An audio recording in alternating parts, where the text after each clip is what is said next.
Kedepan seluruh instansi vertikal lingkup Pemkab Sinjai akan menyeragamkan penggunaan aplikasi baru yang bernama aplikasi tingkat instansi atau Sakti. Hal ini diketahui lewat sosialisasi yang digelar Kantor Pelayanan Perbendaharaan Negara Sinjai di Aula Kantor Kemenak Sinjai yang beralamatkan di Jalan Jenderal Sudirman, Sinjai Utara, Selasa pagi. Nantinya aplikasi ini akan merangkum seluruh rancangan anggaran setiap instansi yang hingga saat ini masih dikerjakan menggunakan aplikasi yang berbeda-beda.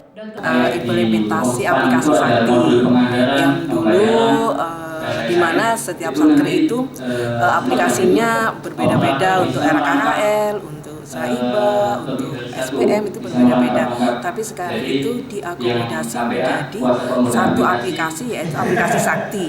Di mana aplikasi Sakti di situ mengakomodasi segala aplikasi-aplikasi yang ada pada satker saat ini, sehingga nanti cukup dengan aplikasi Sakti semua pekerjaan bisa diselesaikan. Dengan adanya kemudahan dan kelebihan aplikasi Sakti ini, segala rancangan anggaran dan realisasi anggaran setiap instansi dapat lebih terstruktur. Karena itu, Kepala Seksi Kepatuhan Internal KPPN Sinjai, Ernawati berharap penggunaan aplikasi ini dapat dimaksimalkan ke depannya.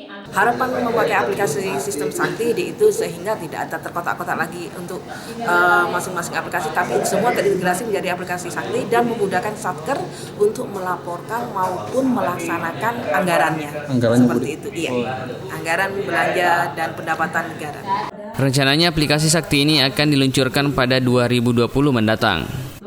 Zakaria Ridwan, Sinjai TV.